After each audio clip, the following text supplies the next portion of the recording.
আসসালামু আলাইকুম। আজকে আমরা মা-মেয়ে মিলে গিয়েছিলাম ঘোরাঘুরি করতে। আমাদের যশোরের ভৈরব নদীর তীরে অবস্থিত ইকো পার্কে। মেয়ে আজ আমার ভীষণ খুশি। অনেক দৌড়াদৌড়ি করেছে আর ওকে নিয়ে খুব একটা বের হওয়া হয় না। তো মেয়ে পার্কে গিয়ে খোলা জায়গা পেয়ে অনেক অনেক দৌড়াদৌড়ি করেছে আর অনেক খুশি ছিল। তো একটু ঘোরাঘুরি করেছে, তারপরে আমার কোলে উঠেছে, আবার দৌড়াদৌড়ি করেছে, বাচ্চাদের পেয়ে আরও বেশি খুশি হয়েছিল। তো এরপর নৌকা দেখে আমার মন চাইলো একটু নৌকায় উঠি, আর যেহেতু আমার মেয়েরও কখনো নৌকায় ওঠা হয়নি, তো এটা ছিল আমার মেয়ের প্রথম নৌকা ভ্রমণ। খুব ভালো লেগেছিল, যদিও নদীতে পচা গন্ধ ছিল। তো যাই হোক, এটাই ছিল আমাদের আজকের কিছু সুন্দর মুহূর্ত মা মেয়ের।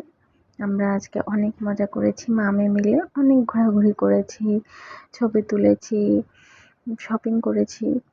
তো সবাই ভালো থাকবেন, আমাদের জন্য দোয়া করবেন। আল্লাহ হাফেজ।